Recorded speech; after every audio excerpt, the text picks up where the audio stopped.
What images does France conjure up for you? For me, it's beautiful houses and gardens, but also glorious markets, street cafes, and a deeply formative experience. When I was 19, I came to the south of France and lived in Aix-en-Provence for 6 months. And ever since then, I've loved France and everything to do with it. And I want to share that passion for the country with you through its gardens.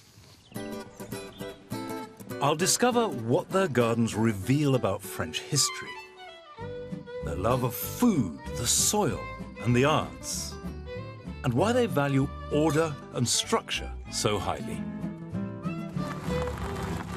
I'll be travelling the byways of the French countryside. This is what a deux chevaux was made for. Meeting local gardeners. Bonjour, je m'appelle Monty. Bonjour, José. Tasting the very best of their harvest. Sometimes this job is really good. Getting to turn on huge fountains. I can hear the water. I'm trying to find out what makes French gardens, and indeed the French, unique. Today, I'm going to show you formal French gardens and reveal how they were built upon passion, and power, and ambition, and disgrace. In these gardens, you can see the story of France itself as the great figures of French history used their gardens to express their power. They thought nothing of remodeling landscapes, moving villages, even diverting rivers. And I'll see how this formal style and the rebellion against it still resonates today in the culture and gardens of modern France.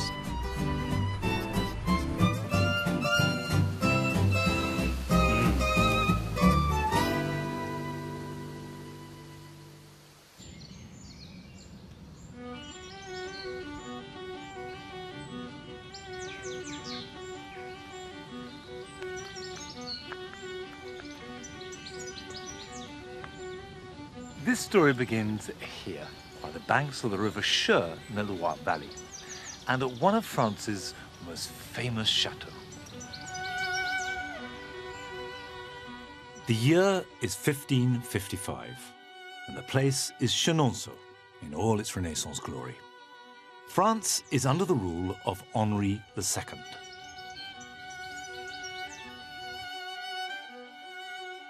The gardens here are amongst the first and most important in France, and there were two built in sequence. The first, the large rectangular one, was created by the king's mistress, Diane de Poitiers. She was older than him, much older, 20 years older, but he adored her. And he gave her the chateau of Chenonceau as a statement of his love. And once here, she made herself a garden. And when she made it, it was a major work. It was large, took 4 years to build, and she put it practically in the river, so it needed these vast walls to protect it from the water. Of course, when it was done and people saw it, they didn't just admire the garden, they admired her as a statement of her power in the land.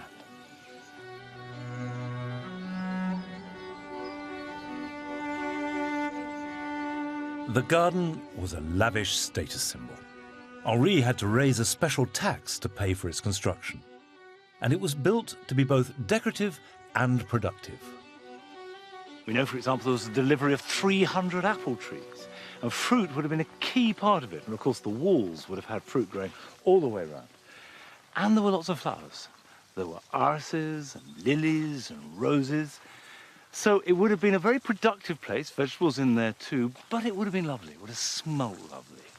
There would have been flowers in every season. So it would have been this little paradise, enclosed and protected, but there to be enjoyed in every season and weather.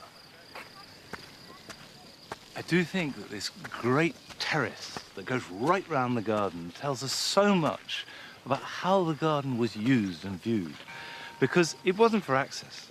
This was for Diane and her friends and ladies-in-waiting to come and walk round.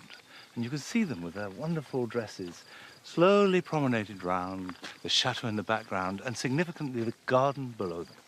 So they viewed it from above and looking inwards. Diane's garden at Chenonceau is a superb example of an enclosed, protected Renaissance garden. But 5 years after she had completed it, the king died. His widow, Catherine de' Medici, kicked Diane out and proclaimed her power by building a garden of her own on the far side of the drawbridge. In many ways, it's strikingly similar to Diane's, with the same inward, enclosed structure. Catherine used it for secret meetings and political maneuvering, safe in its enclosed world. But within 100 years, the rich and powerful of France will be creating gardens on an even more extraordinary scale, outdoing each other with ever more ambitious plans. Landscapes would be reshaped, huge canals dug, and rivers rechanneled to supply elaborate water displays. These gardens would set a style which has remained a hallmark of the French garden ever since. One man dominated this new style of gardening, and now I want to show you the first of his gardens. Visiting gardens is really difficult without a car. So I'm on my way to meet a man who's got a car for me, and it's rather a good one. I used to have a little 2CV years ago, and I'm looking forward to driving one again. Jacques, bonjour. Bonjour. Ça va, voilà.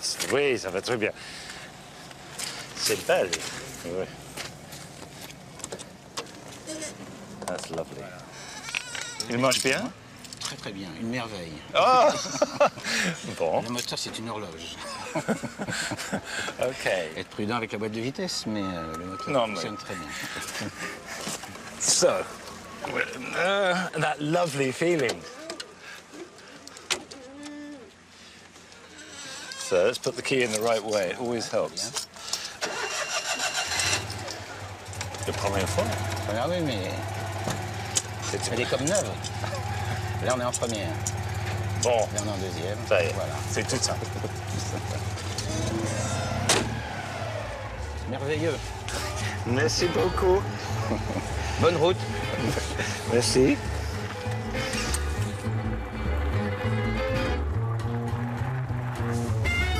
A little bit tight.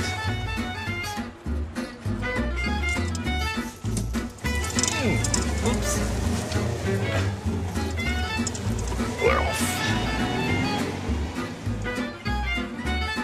The man who designed the garden I'm about to visit is the most important figure in French garden design.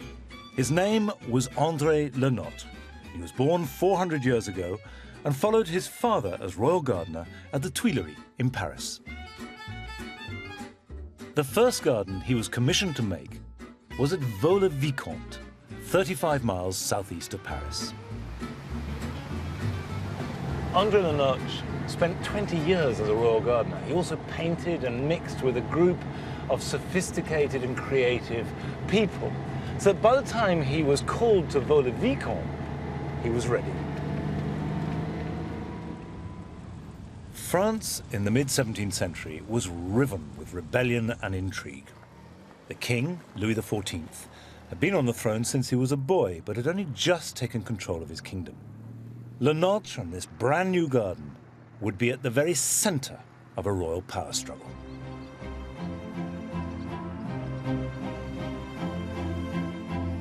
This is the chateau of Vaux-le-Vicomte. And this is the garden that provoked a king to rage. At first glance, everything seems completely ordered and absolutely symmetrical, but in fact, it's not symmetrical. As you look, there are differences on either side, but what it is harmonious and balanced. And that was the ideal that Lenotre was aiming for and achieved miraculously here.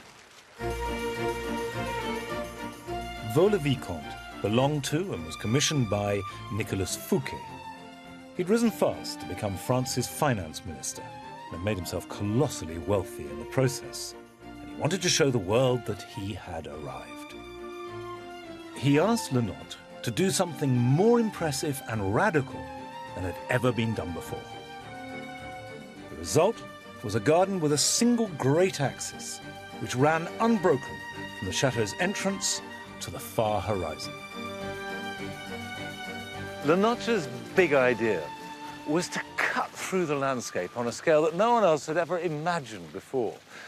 And that created the impression of the garden reaching right out. Le Notre broke the mold of Vaux by the scale and effortless ease in the way that the garden opens out to the visitor. Carefully judged changes in level meant that alleys, pools, cascades, and the canal that bisects the site gradually reveal themselves as you walk through. Mind you, Le Notre had Fouquet's limitless fortune and an army of 18,000 men to carve this out of the landscape. But he also had another weapon in his armory, and that was military knowledge. By the middle of the 17th century, cannons had developed enormously, and in response to that, the French in particular developed the ability to create ramparts with very sophisticated earth-moving skills. And Le Notre took those skills and applied them to gardens. Where once there were 190 acres of farmland, Le Notre and his army swept away a village and 2 hamlets and diverted a river to create Nicolas Fouquet's garden. But beneath the garden, there are also half a dozen water reservoirs, ingeniously engineered to feed the fountains, and it's all done by gravity.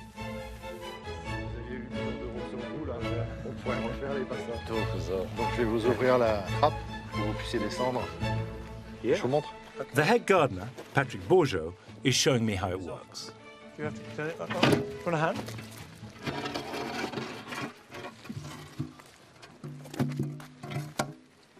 Well, that looks good. Et on descend. Yeah. Descend. Okay, we'll go down.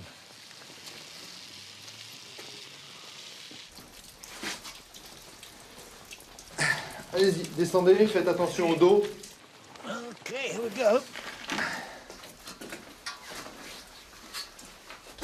Attention à la dernière marche. Et donc voilà une des pompes du système hydraulique de Vaux-le-Vicomte. So it's the same pump, is it, that has been used throughout? Same system. Le système est exactement le même qu'au XVIIe siècle, mais il a été entièrement reconstruit à la fin du XIXe siècle. And how much water is in En totalité, il y a 1500 mètres cubes. It's a lot. Oui. It's a lot. Oui. Alors, juste... Wait. Parce que...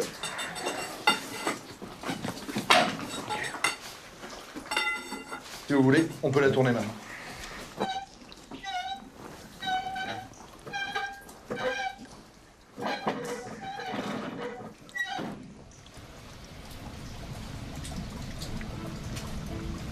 I can hear the water. And all those millions of gallons of water collected for the entertainment of a few people. Fantastic.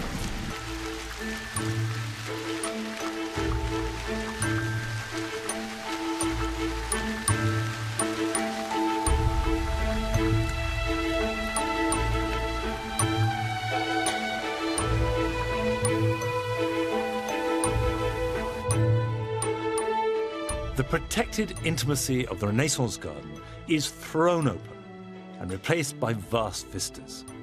Instead of a safe haven, this garden is about scale and ambition.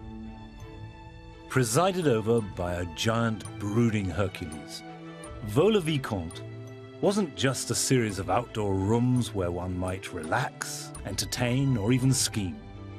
This was a garden whose scale made it seem like a provocative political act. This is a very masculine garden, and above all, it's a statement of power and wealth. And that fact was to prove to be its undoing. On August the 17th, 1661, Nicolas Fouquet threw a party in the garden to celebrate the completion of the work.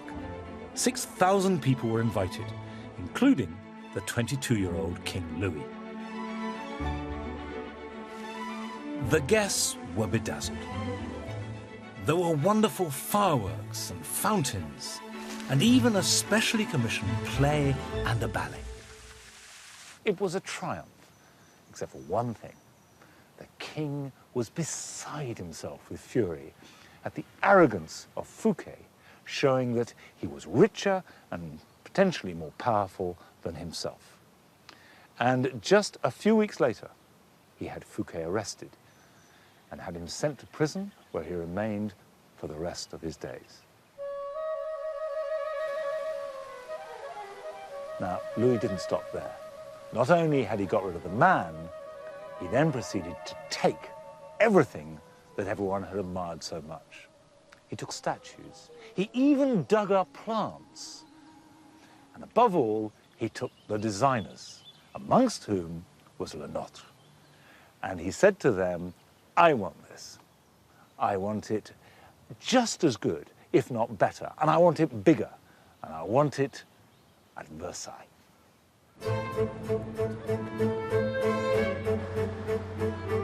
At that time, Versailles was still a modest hunting lodge. But within a year, Le Nôtre and his colleagues from Vaux-le-Vicomte were busy turning it into a palace and garden fit for a king.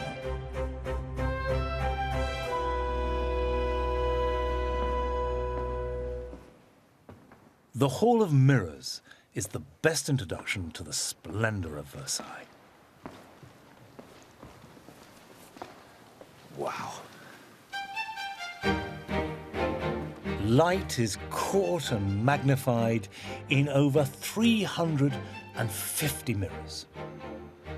And by the time it was finished in 1680, the palace had grown to over 700 rooms.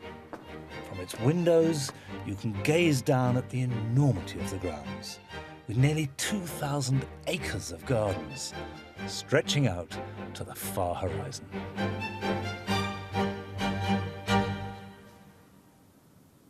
The genius of Le Nôtre was to take what was already here and expand it and transform it. And there was already an avenue running east-west. So he widened it and put in this vast canal, and then with clipped hedges either side of it. So that the flat water, the clipped hedges were a perfect expression of domination over wildness. And that was a good thing. It wasn't considered to be suppression, but it was about order and harmony and peace. And to have those things, you had to have power. And to have them in a more dramatic way than anyone else in the world meant that Louis XIV, the Sun King, was the most powerful man in the world. Just as he'd done at Vaux-le-Vicomte, Le Nôtre laid out a series of parterres, elaborate patterns in plants designed to be seen from above. Originally, parterres got their colour from ground glass, broken pots, coloured gravel, but increasingly flowers. And as they poured in from all over the world, more and more were used. And tulips, for example, went from being incredibly precious to being more common. And in fact, there are stories of 150,000 plants coming in, plants being put in overnight, so Louis would wake up and see a new colour scheme, and nurseries made. There's one in the south of France, where exotics would come in and be trialled and grown on to see if they were hardy. And if they were good enough, they came up to Versailles. While the tourists and I battle with our brollies in the wind and the rain, I'm on my way down to the orangerie to see the citrus trees being brought out of their winter quarters. Being Versailles, this was built as the biggest orangerie in Europe.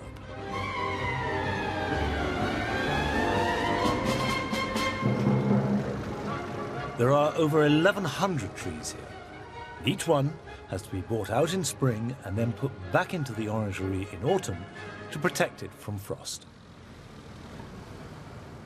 This style of container, of course, is known in England as a Versailles planter. And it is almost perfect for moving the citrus about. In Italy, of course, they're in terracotta pots always. But I bet some of them break. And these can be repaired endlessly, because they have the metal corners and then the oak sides get replaced as needed. Although I've been told that there are records in the 18th century of them collapsing, and just as they're moved, the whole thing falls apart, and that the secret are the metal corners. Hop, je prends, hop, un citron. Et je mets ça dans les mains, comme ça, je fais ça. Oh, Et là, ça c'est bon. yes. Ça, c'est quand t'as le blues. Quand t'as le blues. Tu vois? Oui. Ça, c'est bon. Tu vois? Ah, Hein? c'est Ça fantastique. coûte pas cher et t'es heureux. Tu vois, Joel Cotin is the head c'est pas gardener. grand-chose, tu vois.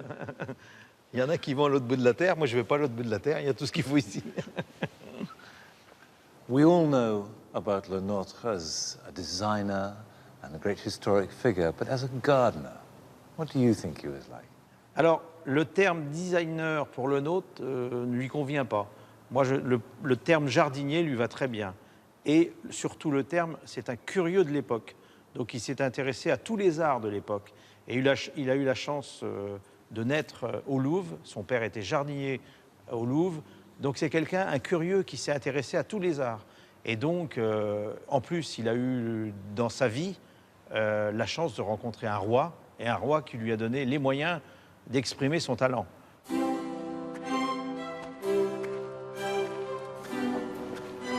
Versailles took everything that had preceded it and exaggerated it. There's just more of Versailles than anywhere else. And it's still a byword for enormity in a garden. And what we see now is not so very different to the 17th century. It would have been full of people because the court had to be here. They had to be observed, and Louis kept his eye on them. Le Nôtre employed several devices to create the sense of scale and surprise. Water was perhaps the most important, which he used in vast reflective pools of light and in a series of extraordinary fountains.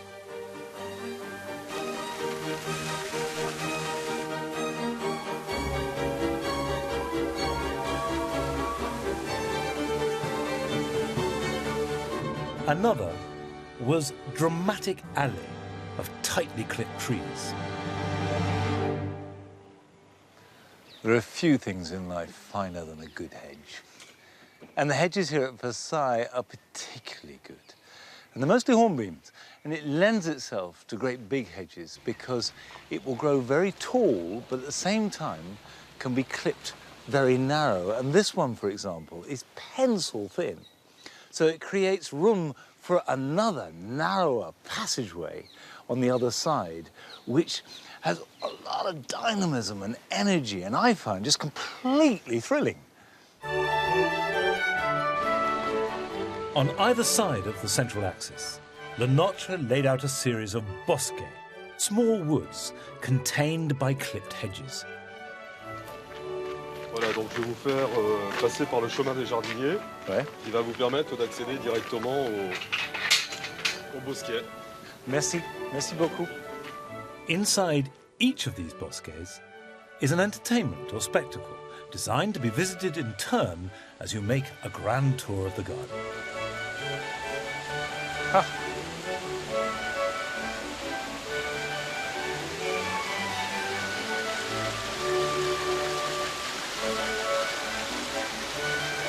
This was Le Nôtre's last piece of work at Versailles. It's the first time I've seen it. And it's known as the Salle de Bal. It was created as a dance theatre, the cascade merely a backdrop to ballet performances laid on for the court.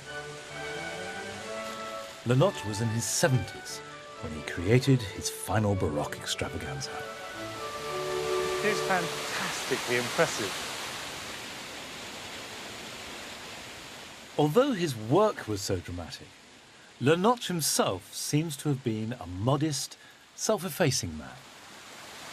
Every account of him has a tone of not just respect, but genuine affability. People liked Le Nôtre. He was, by all accounts, a good and decent man.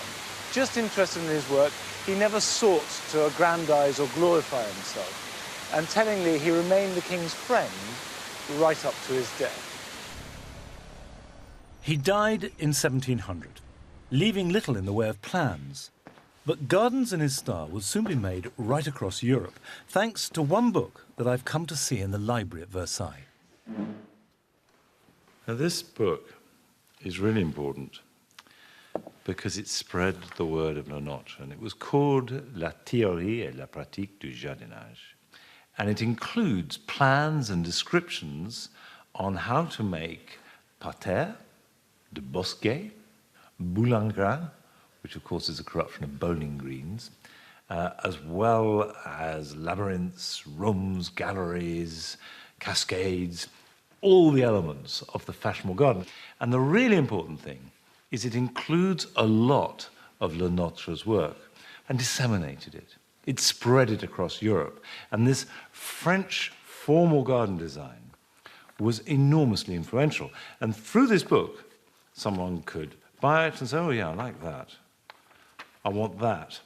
Here we are, a palisade à la Tallien, and then a palisade from Chantilly, and then a theatre from Versailles. The pictures are there, descriptions, and it was really like a textbook on how to make gardens. The book was translated into English and German, and soon there were gardens in the new French style from Blenheim Palace to St. Petersburg.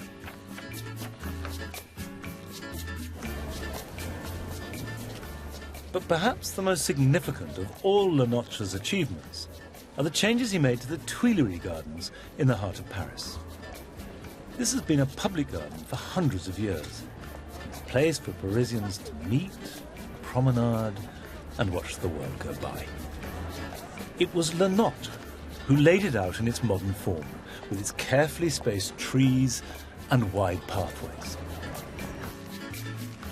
As so often happens, it was the combination of technology and genius that came together, because the graphometer, which is one of these, was invented about 10 years before Le Notre's birth. So by the time he began to use it in his 20s, it was established. And it's a very simple instrument, but it did enable him to have much grander designs than had hitherto been possible. And it works on the basis you have a fixed baseline, and you take a reading, and you look down through there, and there's a hair lined up on that. And so I can fix that like that, and it's on a post. And then you keep that fixed and move round it, and then adjust this off that baseline, look through, take a reading, and the angle between the two can be written down. So you can put that onto a plan, which means that when you give it to your workmen, they can get it exactly right, even if it's a mile away and it's a great long canal or it's a massive avenue. And of course, that with his vision changed everything. With his graphometer in hand and an army of labourers, Le Notre was able to cut a central axis running west through the garden and out on beyond its boundaries into what was then open countryside. Originally, this new magnificent vista was named the Avenue des Tuileries. Now, of course, it's called the Champs-Élysées and remains the spine of modern Paris.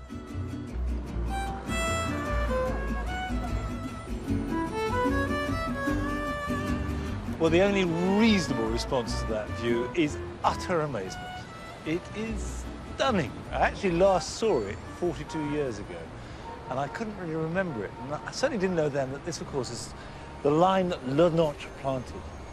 And of course, now we have the Arc de Triomphe, and beyond, from his planting in the 17th century, on cutting through the city into the 21st.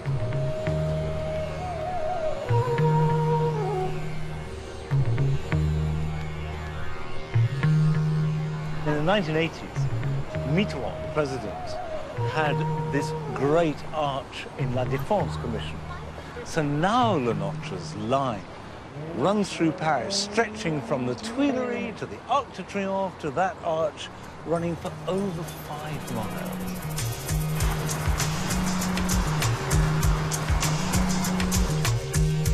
The arch is the centerpiece of France's financial district, known as La Défense. 10% of the country's wealth is concentrated up in these skyscrapers.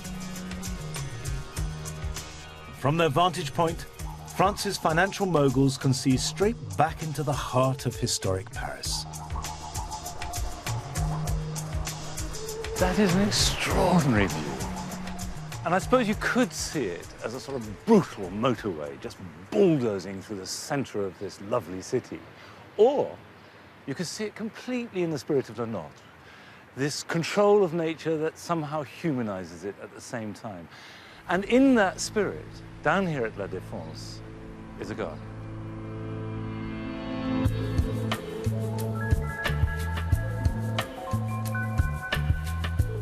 La Défense was begun in the 1950s as a defiant symbol of France's post-war recovery.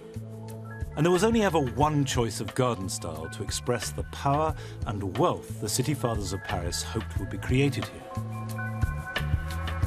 The garden was put out to competition, which was won by an American called Dan Kiley. Now, Dan Kiley came to Europe in the Second World War as a serving American soldier, and whilst he was here, he visited the great gardens. And he was enormously influenced by Vaux-le-Vicomte and Versailles.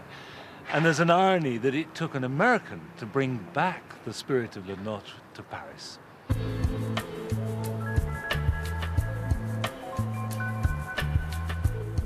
The choice of planting reflects how the world has changed since Le Nôtre's day. It's easy to think of these beautifully pruned plane trees as quintessentially French and particularly Parisian, but in fact they're very practical. The reason they were planted and continue to be planted is because they resisted pollution. And an awful lot of Le Nôtre's trees died out in the 19th century because of the increased using of coal, which then polluted them. The trees just couldn't cope with this smog that fell on them. Because plane trees lose their bark, so that a year's accumulation of black soot was just shed, and they started over again. So actually, it's a completely practical thing. I wonder what Le Nôtre would have made of this concrete and glass city. The buildings jostling and competing for space, with none of the symmetry or balance of Versailles or Vaux-le-Vicomte. But his legacy can be found in odd corners. As you wander around, you'll discover that off the main drag are these side gardens like this one. The cherry today is absolutely at its best. And it's not too fanciful to feel that Kiley has deliberately taken the idea of the bosque and instead of having trees and square woods, has got these square concrete blocks of flats and then little sort of jewel-like gardens inside them. Dan Kiley took the style of Le Nôtre and expressed it in modern language. But everywhere you look in Paris, you can see the visual vocabulary of Le Nôtre's great gardens, still closely associated with power, wealth, and the state. So outside Les Invalides, France's military museum and Napoleon's tomb, rows of topiary stand like soldiers waiting to go into battle. In public squares like the Place des Vosges, the plane trees are lined up in strict geometric lines. Order, harmony, and symmetry are everywhere, and not just in gardens.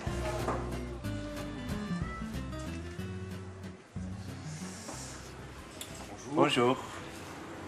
Je peux vous aider peut-être? Oui.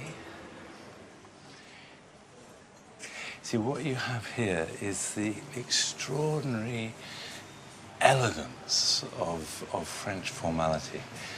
It's something that the British can't really do, and if we do it, we copy the French.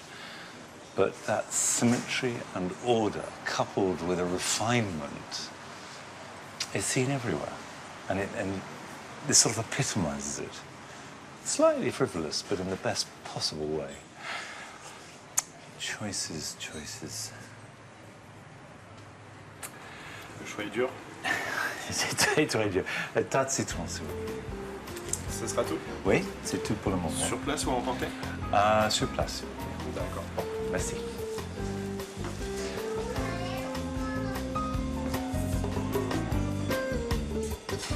This elegant formality is as relevant today as it was in the 16th century. But there is another style of garden that came about as a result of the greatest crisis in French history. At the end of the 18th century, the Revolution disposed of royalty and aristocratic power. With this came new fashions, not least in gardens. The formal style of Le Nôtre became associated with the tyranny of the hated aristocracy and was replaced by a new, liberated informality. This is Malmaison, the home of Napoleon and Josephine on the western outskirts of Paris. There was once a large estate surrounding the house. All that remains today is a beautifully restored wildflower meadow and some woods. It's said that Napoleon and Josephine planted this cedar of Lebanon to commemorate Napoleon's victory at the Battle of Marengo on the 14th of June, 1800. And that was the beginning of the garden here at Malmaison. Now, Josephine was a real gardener, and she was a very serious botanist. But her real passion, which amounted almost to an obsession, were roses.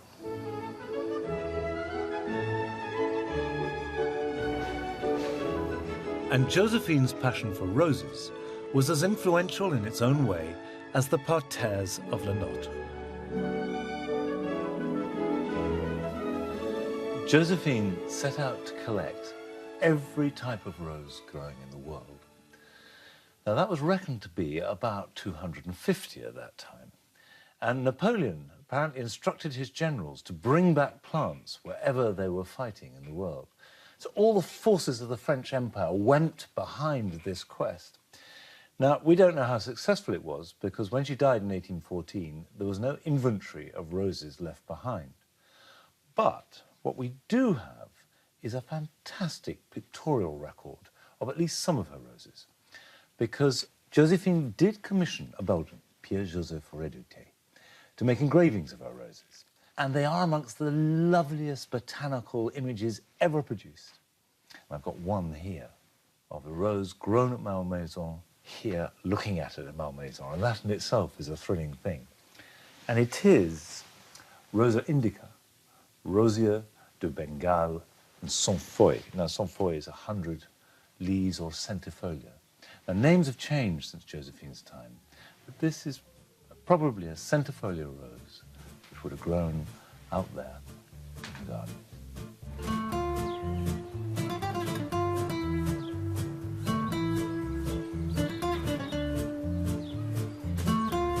There are few roses left at Malmaison, but here at Roseraie de Lay, some 20 miles away, there is a magnificent collection, brought together by a rose enthusiast at the end of the 19th century.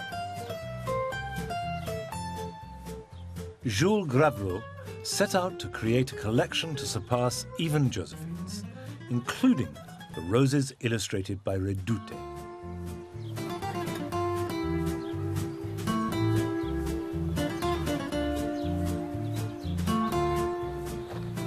And here it is, in the flesh, nearly 200 years later, Redoute's rose. It's called Rose de Bengale, from Malmaison, and preserved as such. And to make that link, to know that this was what Josephine collected, this is what Redoute drew. And here it is, in my hand, I'm holding it, I can smell it. It is heavenly. It's a lovely rose. I've never grown it myself. But that link is such powerful history.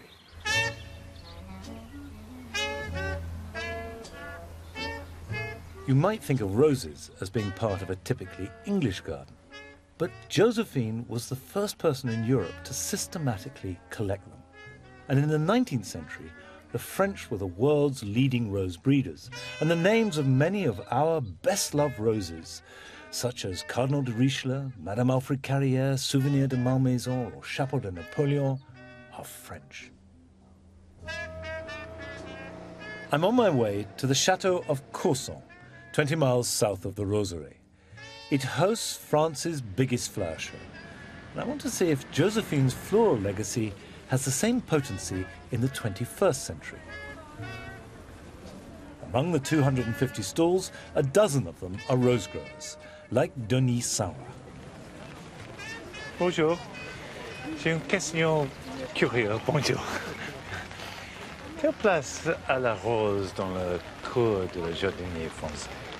La rose, c'est un des premiers végétals qu'on trouve dans tous les jardins français. Oui. C'est ce qui est le plus important. On trouve aussi bien à Marseille, à Lille, à Brest ou à Strasbourg. C'est la première chose que les Français mettent dans leur jardin, c'est la rose. Et quelle espèce de rose? D'abord, ce que veut le Français, c'est de la grosse fleur à parfum. Ouais.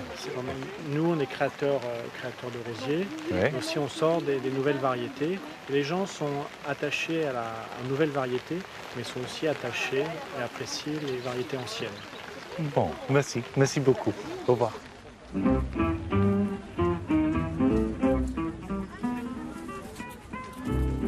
Despite the rain, I'm having a good time. There's an easy informality which has echoes of Malmaison. This is good. See, they've got rhubarb for sale, direct from the producer, spread out on a leaf on the ground, but it's a plant stall selling rayons. Of course, rhubarb is a rayon, and it's a cousin of the rayon palmatum that you grow by your pond, which is entirely decorative. And what I particularly like is the way that this stall feels artless. This looks like it's just arrived, unloaded the van, put it out, and there it is. And that does give it a kind of authenticity and real charm that this whole show has. There's something truly charming about it.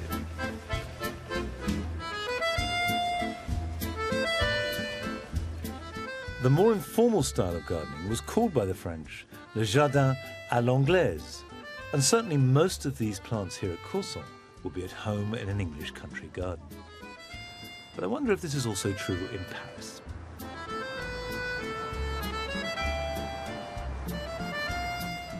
This is the Quai de la Mégisserie, where Parisians have been buying their plants and seeds for hundreds of years. I've come here to meet Didier Brou, to find out what the people of Paris are growing today. Bonjour. Bonjour, monsieur. What do you want? Just a little. Just a little. Yes. I understand that you've been working here for 3 generations.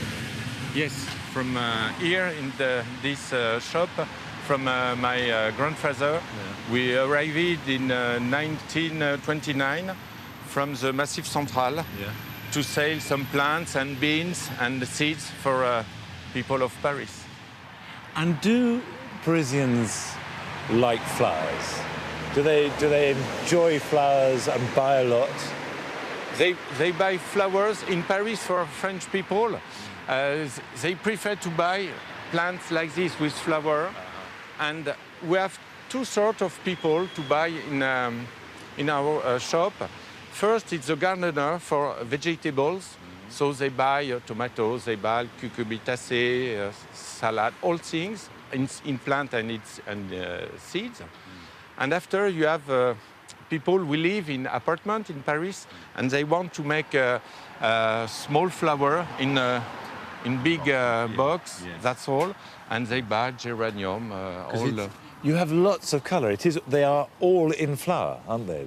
Yes. They're not buying plants that will grow. They're buying plants that are good now.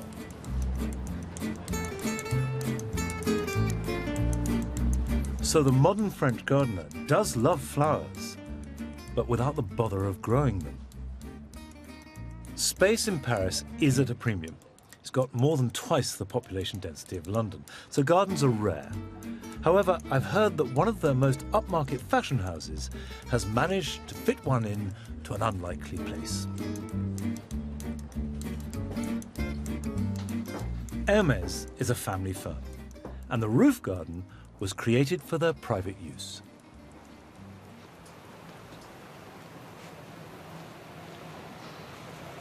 Who would have thought this would be on a roof? It's very smart. White tulips, white pansies. I bet these are white iceberg roses. Looking astonishingly healthy. It's funny to see a hawthorn pruned like that.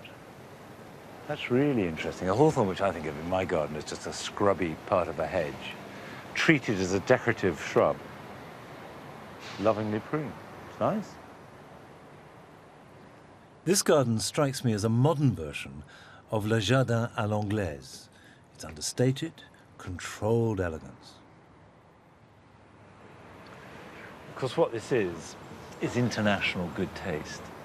It's stylish, it's chic, it actually smells a bit of money. So I guess it's very Parisian. It's probably St. Petersburg, New York, Boston, who knows, even Shanghai now. I bet there's a roof garden in Shanghai that looks quite like this. Probably a Hermes roof garden in Shanghai. And there does seem to be a language of the wealthy that is to do with leather and white and box balls. And one part of me feels extremely cynical about it. And the other part of me, rather shamefully, just likes it. Of course, the other thing, which I bet happens here, is that terribly competitive business, fashion business, and everybody's always looking at each other, and they'll be looking over at this roof garden and judging it. Oh, looking a bit shabby, or, oh, it's a bit good. Because actually, if you look over there, there's another roof garden for a company who shall be nameless that clearly could do with a little bit of tending to. I love Paris. Why, oh, why do I love Paris? Because my love is near. Given the time, money and manpower involved, I thought it might be impossible to find a modern example of the kind of lavish formality we associate with Le Notre's gardens. However, there is a garden here in Normandy that has been made in the last 20 years that I think Fouquet and the Sun King himself would have been envious of, even if it's only for its scale and its ambition, and to be honest, for its brashness too.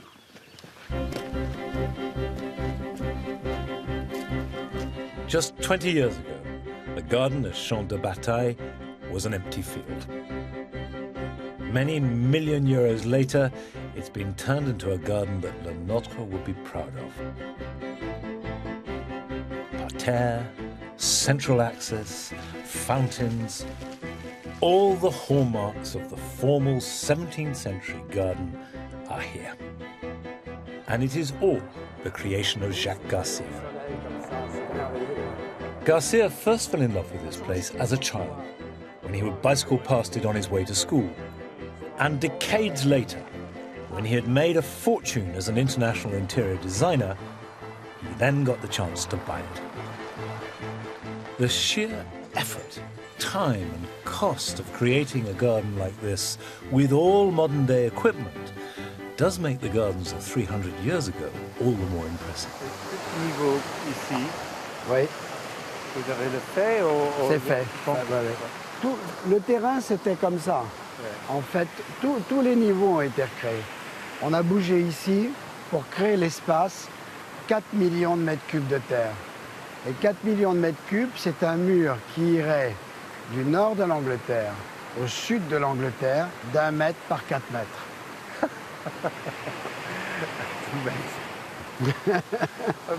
Voilà, pour créer les espaces qu'on voit ici.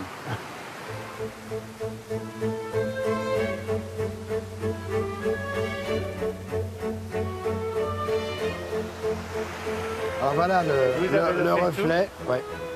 Ouais. Tout ça a été créé, il n'y avait pas le canal. So nothing there before at all. Ah ben c'est le plus grand chantier en Europe, je crois, depuis le début du XXe siècle. Oui. Ouais, je crois. C'est un projet si grand. Oui, ça c'est sûr. Oui. Et peut-être il coûtera des millions. Alors, c'est un sujet très intéressant parce que, déjà pour démarrer, je n'avais pas la conscience de la masse d'argent qu'il fallait. Et si j'avais su, c'est toujours la même histoire, je n'y serais jamais allé. Jamais. C'est quelque chose qui apporte une douleur qu'on ne peut même pas raconter. Car quand vous démarrez ça, tout le monde est contre vous. Après, évidemment, aujourd'hui, vous me dites que c'est très beau. Très bien. Vous seriez venu en 94, vous rentriez en Angleterre en disant « ce type est un dingue, il faut l'arrêter ». But it has evidently been worth it. And Jacques is adamant that it is more than just a pastiche of Le Notre. Rien n'est une reconstitution pure et dure ici. Tous ces ifs que vous voyez là, jamais ça a été fait au XVIIe siècle. Mais si quelqu'un y avait pensé au XVIIe siècle, il s'inscrivait dans l'idée du XVIIe siècle. Ce qui compte, c'est de ressortir l'âme de la chose et pas nécessairement une justesse d'un moment précis qui d'ailleurs n'avait qu'un caractère très éphémère.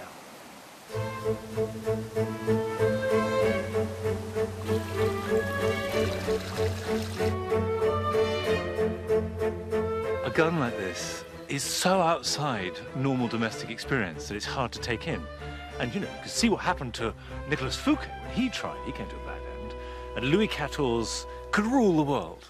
And so the garden became an expression of that. And for Monsieur Garcia, it is an incredible thing to attempt to do. And he did say if he'd known, he never would have tried it. And the millions it's cost him and the years it's taken. But how fabulous that it's done. The Baroque garden was a place that was shiny, it was gold-plated, it was splashy and noisy and absolutely about money.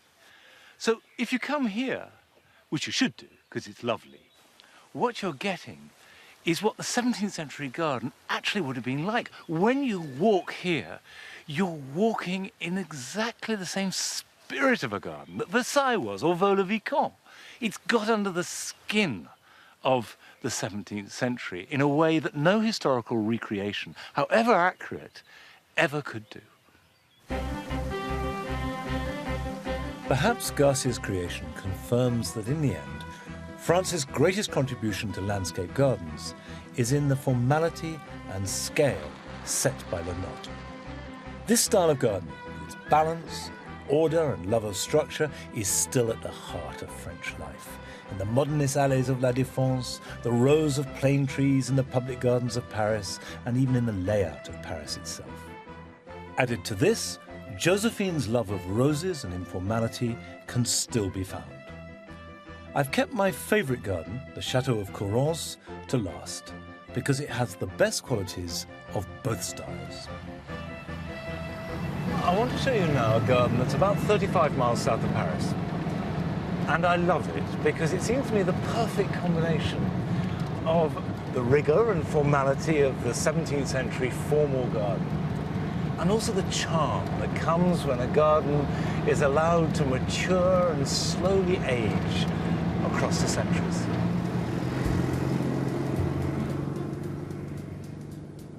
Versailles and Vaux-le-Vicomte have been preserved as they were in the 17th century. But Corrence shows what happens when you allow this formal style to change and evolve. First created during the Renaissance, the gardens were remodelled in the style of Le Nôtre, but fell into disuse.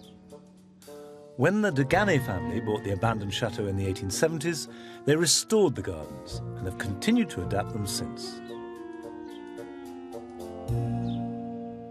From its beginning, the layout of Corrence has been hugely influenced by its ready supply of that one key ingredient of the French formal garden: water.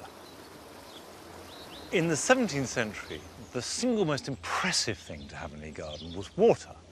And people went to extraordinary lengths, both financially and with ingenuity, not to say skill, to provide it, to control it, shape it, divert it, and to impress people. Now, Corrence has masses of water. And that's because it's a wet place. There are springs popping up all over the place. And the net result is that there is a kind of effortless ease with which it's carried.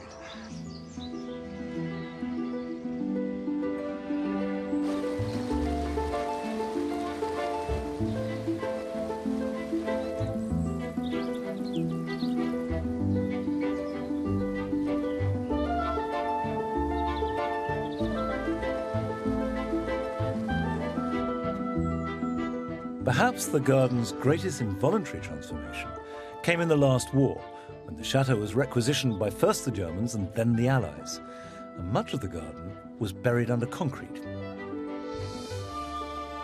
I'm having tea with Philippine de Gannet, who's lived here for over 60 years. Field Marshal Montgomery was here, very strict. He was only nice with, only charming with the children, my daughters who were tiny, 7, 8, and 10. And with us he was very nice, but not very amusing. So what was the garden like just after the war? It was a shamble. Because as you know, a garden, if you haven't taken care of it for 4 years, and my husband, when he came back from Indochina, he said, I'm going to try and save it. And then he changed the park a lot, because all the paths, used to be in gravel, you know, there were people scratch all day, or in yellow sand. And now there's none left, apart this one across. All the rest you've been walking on is grass. Yes. I must say, I think it's very beautiful, and for a very formous, pompous garden, generally they're formal and pompous, but they don't have much charm. And I find this has charm, and people say to me, oh, c'est charmant. Well, it's funny to say that about something like this, but you see, so I hope they'll continue liking it as we did. By replacing the hard lines and gravel paths of the historic garden with lawn, Philippine and her husband have made Correns into a garden which is both formal and romantic.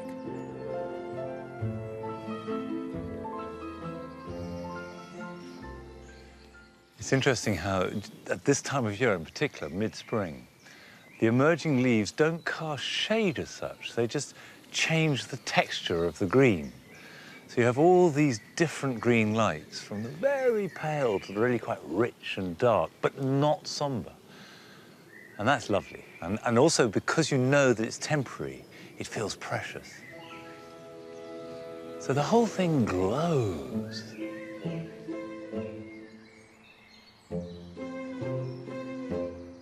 One of the things I love about Correns is the way it takes the classic forms of the French formal garden and lets them grow wild to transform them.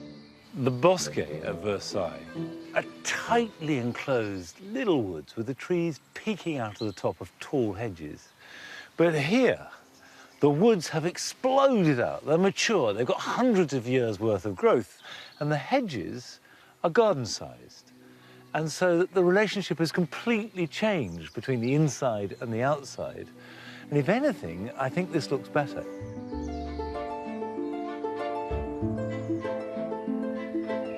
The key to this garden is that it is as historical in terms of provenance and story as any in France, really, but that it has evolved.